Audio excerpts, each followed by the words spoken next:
Cody m'a trompé. Je vais divorcer, ai-je déclaré en présentant les papiers du divorce et les preuves. Oh, tu as fini par t'en apercevoir? Quelle femme de ménage inutile vous étiez! Sortez d'ici, je venais de montrer aux parents de Cody les preuves de son infidélité et de leur annoncer mon intention de divorcer. Il me harcelait quotidiennement et j'étais prête à partir immédiatement. Alors que je préparais mes affaires, j'ai entendu des voix fortes venant d'en bas. C'est quoi toutes ces voitures? Il doit y avoir 30 voitures noires de luxe. Je n'ai aucune idée de ce qui se passe non plus. Quand j'ai entendu leur voix et que j'ai regardé par la fenêtre, il y avait vraiment 30 voitures de luxe noires garées dehors. Lorsque je suis descendue, j'ai trouvé mes beaux-parents terrifiés, ne sachant pas ce qui se passait. Et ne vous inquiétez pas, j'ai tout prévu. Ne soyez pas si surpris.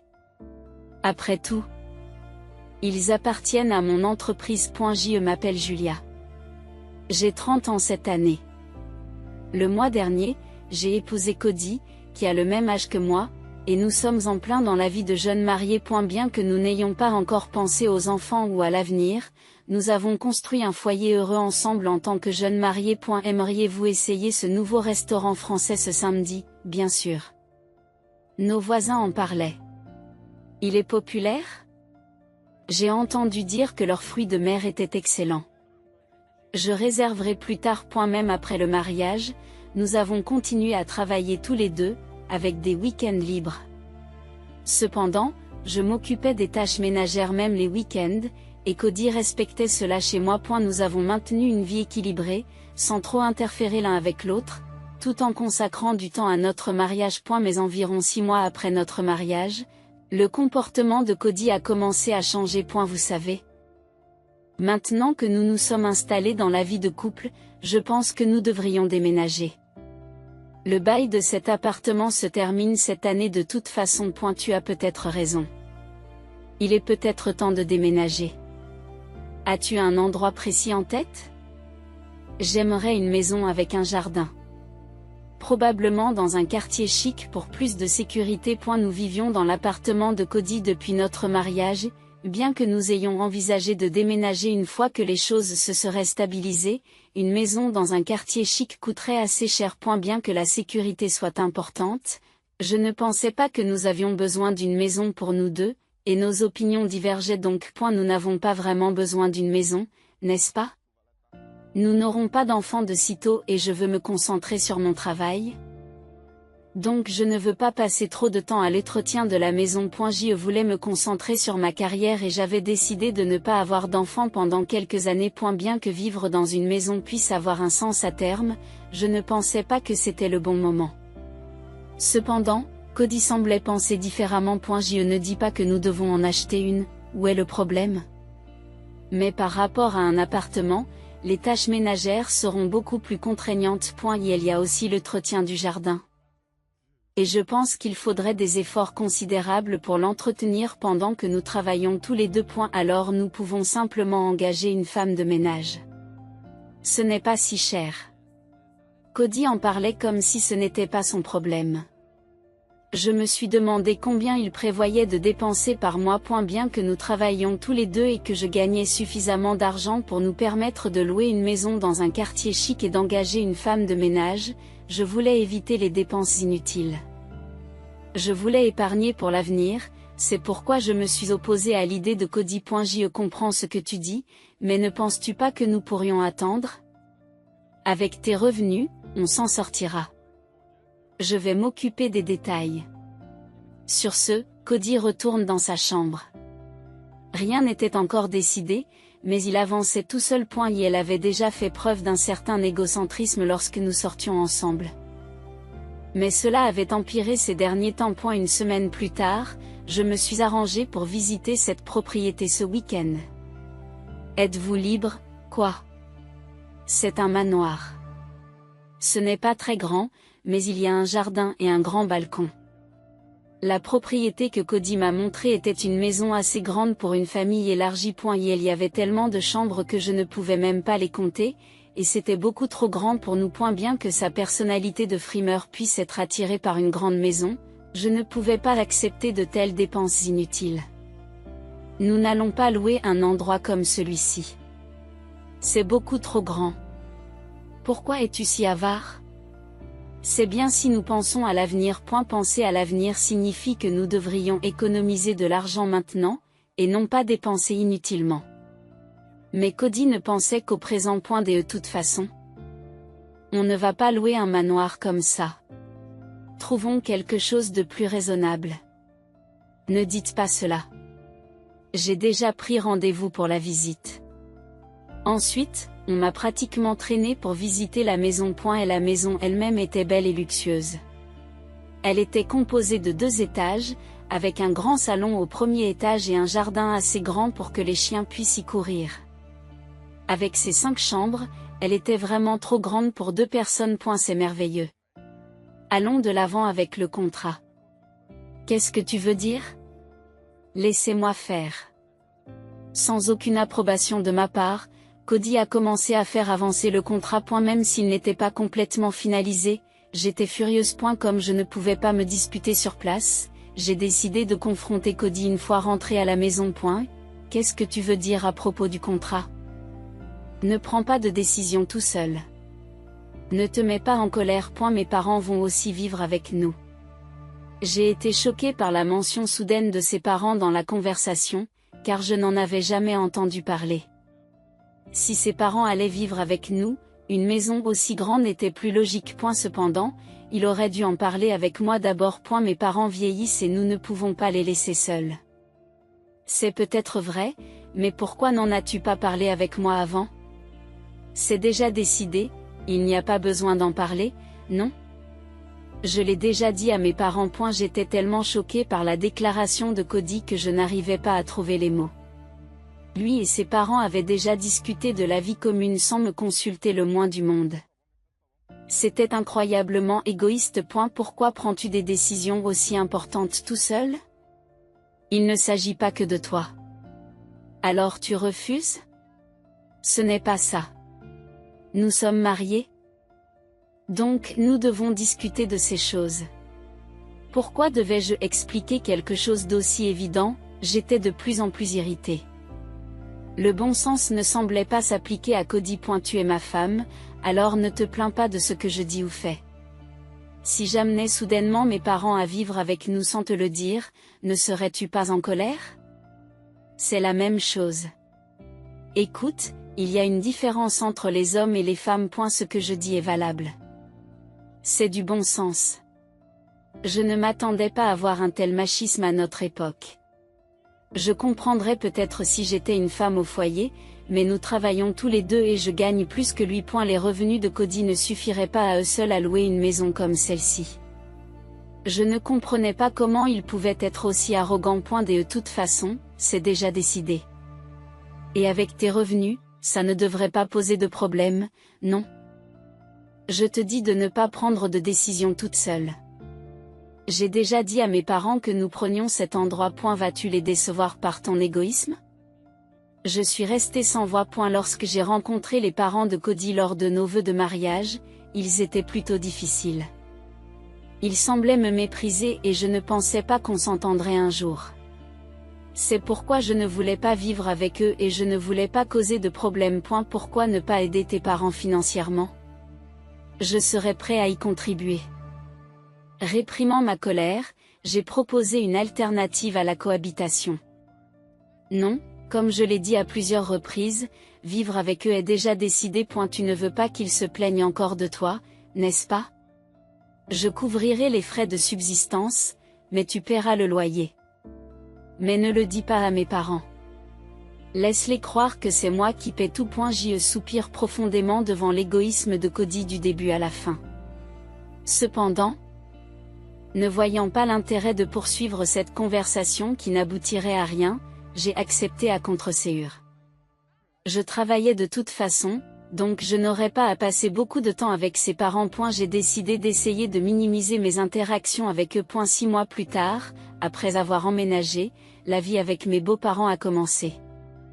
Pourquoi vos affaires sont-elles dans cette grande pièce?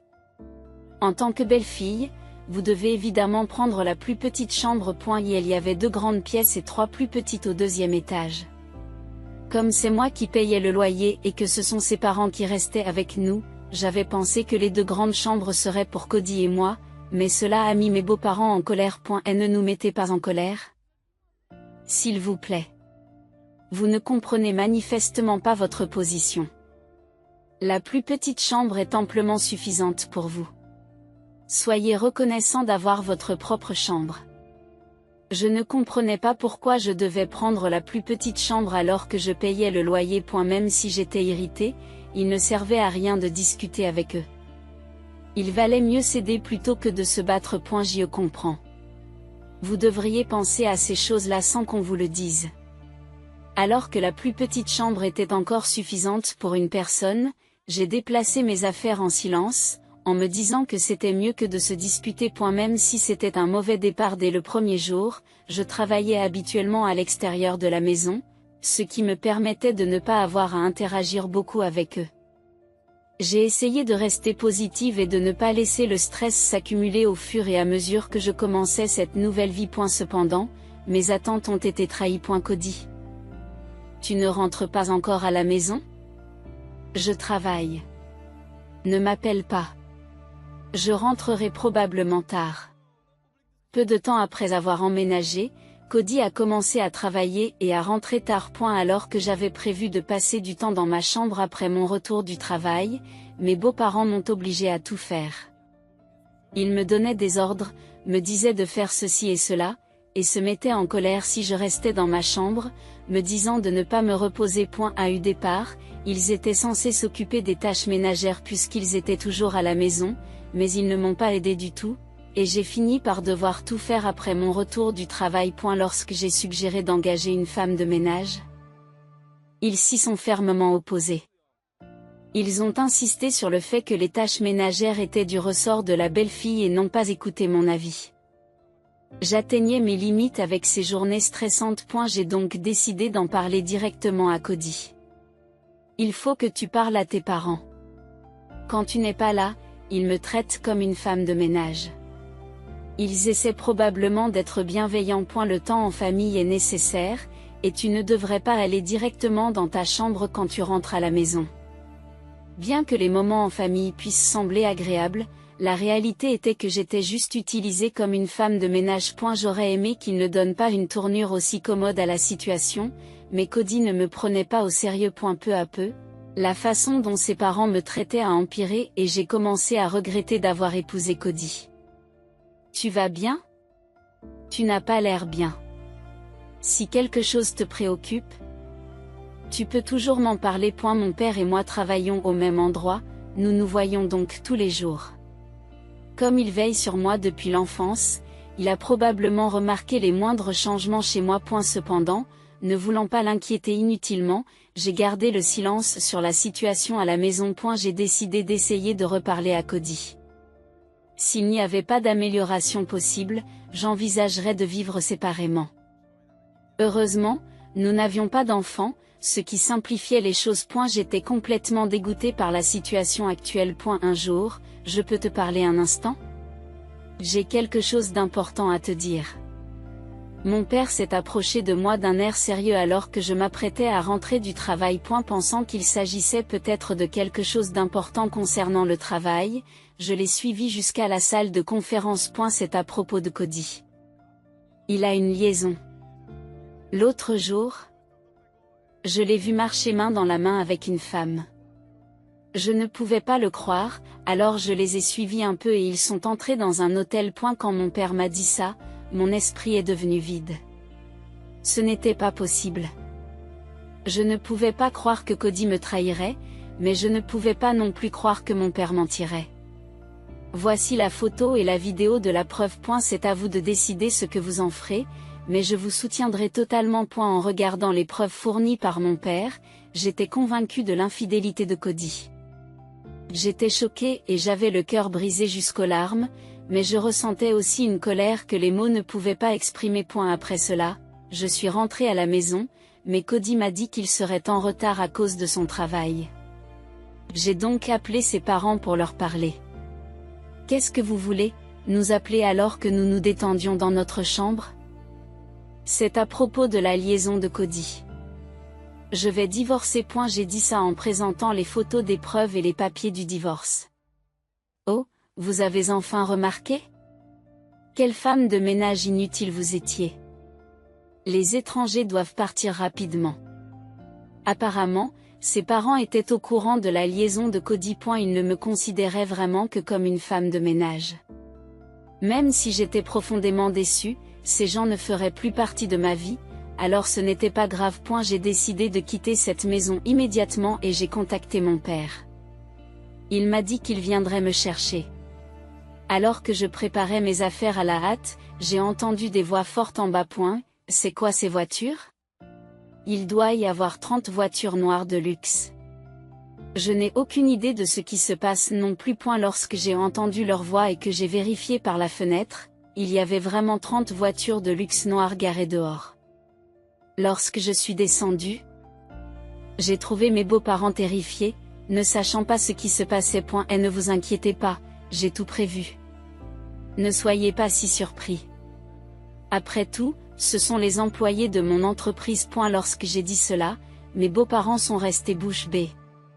Ils semblaient n'avoir aucune idée de ce qui se passait. Mes beaux-parents pensaient que je travaillais à temps partiel dans un supermarché. Cody, avec sa fierté, avait voulu cacher à ses parents que je gagnais plus que lui.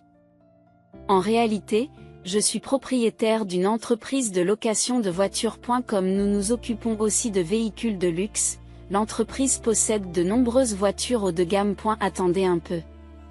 Qu'est-ce que tu veux dire par tu as arrangé ça? C'est exactement ce que j'ai dit.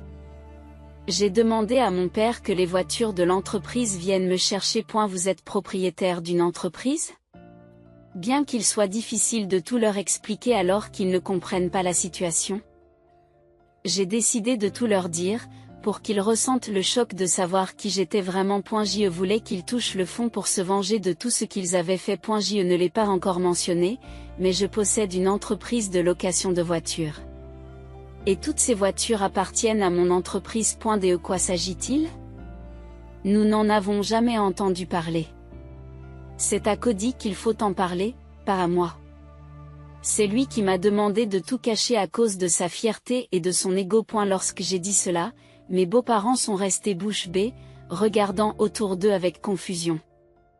Ils n'avaient probablement jamais imaginé que je gagnais plus que Cody. Comme je n'achetais pas de marque de luxe et que je ne dépensais pas beaucoup d'argent, ils n'ont jamais rien soupçonné. Je ne dépense pas beaucoup d'argent personnellement, et mon salaire n'est pas très élevé. Vous ne faites donc pas beaucoup de bénéfices? Ce n'est pas du tout vrai. Je ne me préoccupe pas de mes dépenses personnelles et nous prévoyons d'ouvrir une autre succursale. Lorsque je leur ai donné le nom de l'entreprise, ils ont pris leur téléphone pour faire des recherches sur mon activité. La taille et le chiffre d'affaires de l'entreprise sont faciles à trouver. Lorsqu'ils ont vu cela, leurs yeux se sont écarquillés et ils m'ont regardé. Je n'arrive pas à croire que vous dirigiez une si grande entreprise. Êtes-vous vraiment le PDG? Je vous ai dit que oui. Et c'est aussi moi qui paie cette maison. Qu'est-ce qu'il y a? Cody n'était qu'un simple employé et n'avait pas les moyens de louer un tel manoir. Ses parents semblent ne rien comprendre à leur fils.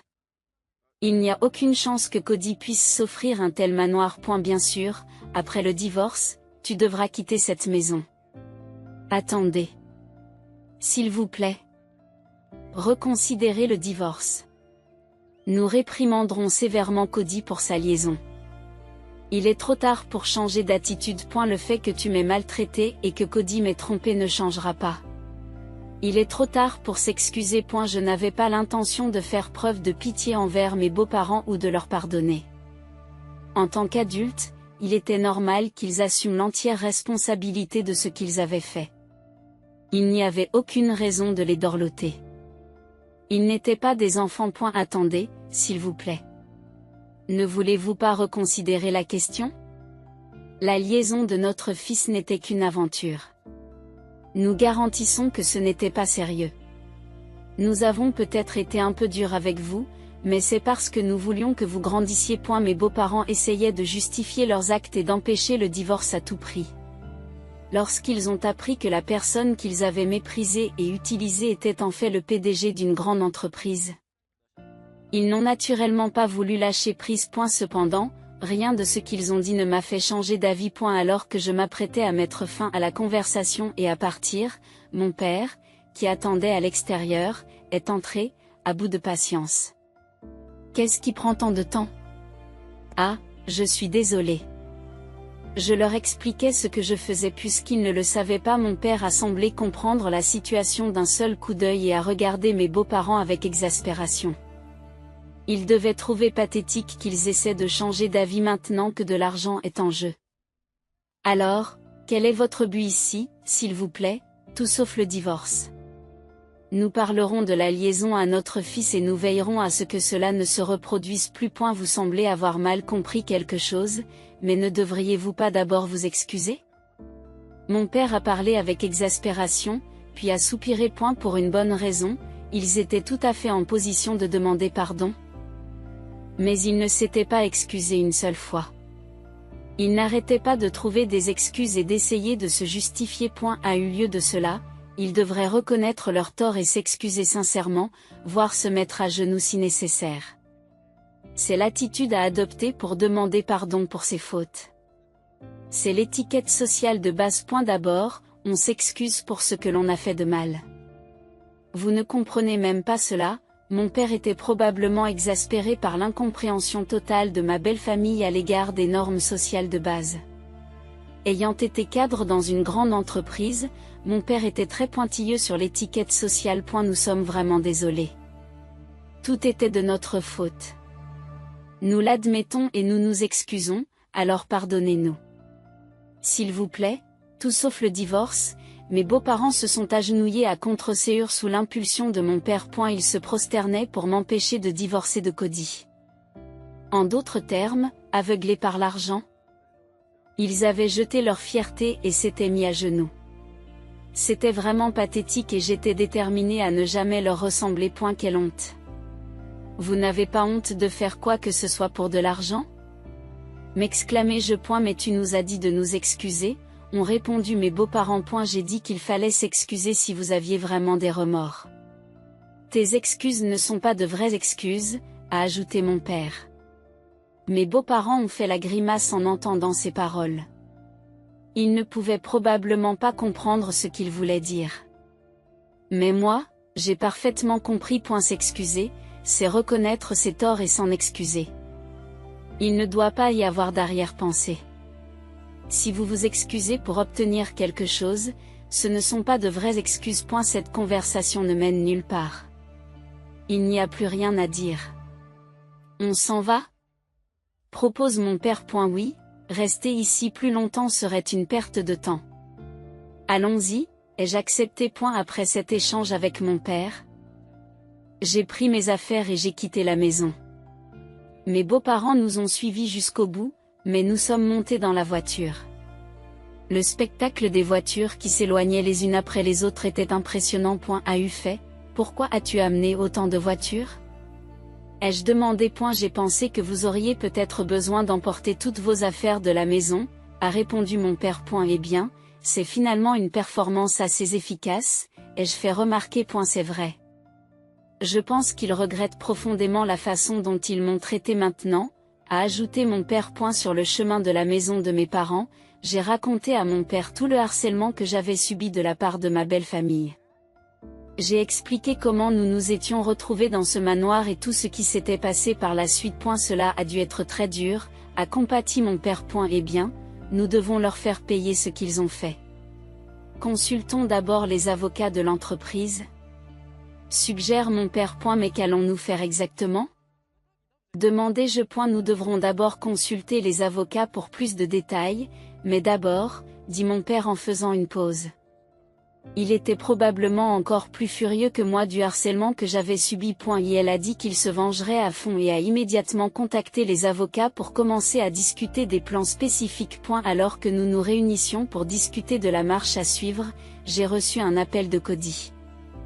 Il avait probablement tout entendu de la part de ses parents et s'empressait de me contacter. C'est quoi cette histoire de divorce? C'est un malentendu. Rencontrons-nous et parlons. Quoi? Un malentendu? Même maintenant, tu ne veux pas admettre ce que tu as fait? C'est vraiment un malentendu. J'avais montré à ses parents les preuves de sa liaison. Ils devaient donc en avoir entendu parler. J'étais furieuse qu'il essaie encore de trouver des excuses. Il était peut-être naturel qu'il ne puisse pas s'excuser, étant l'enfant de tels parents. Il n'y a rien à discuter en personne. J'ai la preuve de ta liaison et je divorce. Bien sûr, j'exigerai une compensation. J'ai consulté des avocats et tu n'as aucune échappatoire. C'est tout ce que j'ai à dire. Tu connais le montant standard de la compensation, alors assure-toi d'avoir l'argent prêt. C'est ce que j'ai dit et j'ai raccroché. Lorsque Cody a continué à m'appeler, j'ai temporairement bloqué son numéro. Avec les preuves de la liaison en main et les avocats de notre côté, nous avons commencé à discuter de la manière de gérer le divorce et la compensation. Une semaine plus tard, je me suis rendue au manoir avec mon avocat pour discuter des arrangements futurs. Tout d'abord, veuillez signer les papiers du divorce. Nous demanderons également une compensation pour la liaison et le harcèlement malveillant. Je vous l'ai dit, je ne divorcerai pas. Et demander une compensation est ridicule. Ce sont nos conditions. Si vous ne les respectez pas, nous sommes prêts à porter l'affaire devant les tribunaux. L'avocat a parlé brièvement, ne présentant que deux options: accepter nos conditions ou faire l'objet d'un procès. Nous n'exigeons pas de compensation déraisonnable, mais réclamions simplement des montants appropriés et faisions valoir nos droits légaux, de sorte que nous étions sûrs de gagner si l'affaire était portée devant les tribunaux. Bien sûr, vous devrez aussi quitter cette maison. Au fait, Cody, votre partenaire est votre collègue de travail, n'est-ce pas? Lorsque j'ai dit cela, Cody a été très choqué. Sur les conseils de mon père, j'avais engagé un détective privé cette semaine pour enquêter sur tout ce qui le concernait. Cody avait une liaison pendant les heures de travail. Lorsque nous avons enquêté, nous avons découvert que sa partenaire était une femme travaillant dans le même service de vente. Cody avait fait de fausses déclarations à l'entreprise pour s'absenter pendant les heures de travail afin d'entretenir sa liaison. Il ne s'agissait plus seulement de notre mariage. On ne peut pas prendre l'argent de l'entreprise tout en s'absentant du travail pour avoir une liaison.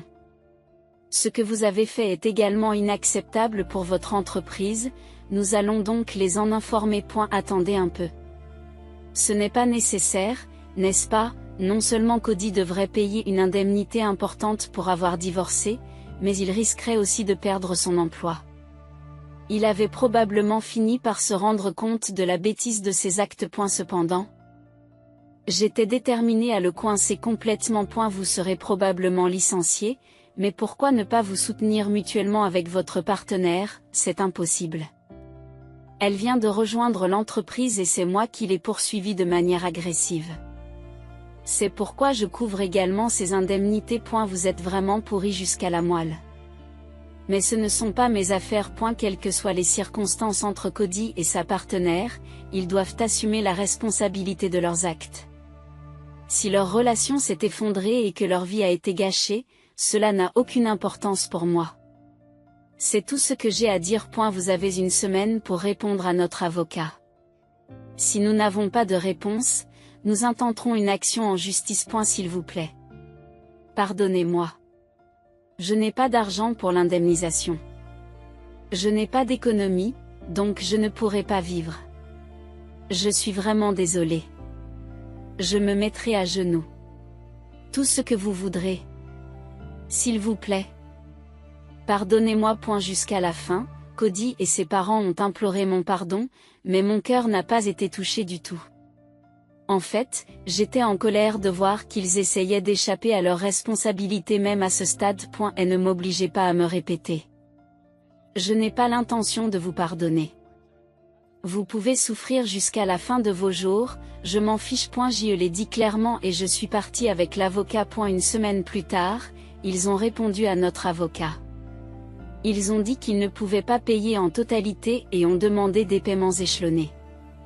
Toutefois, comme nous ne leur faisions pas confiance, nous avons insisté pour obtenir le paiement intégral. Ils sont restés sans réponse pendant un certain temps, mais après que nous les ayons menacés d'une action en justice, ils ont réussi, d'une manière ou d'une autre, à effectuer le paiement.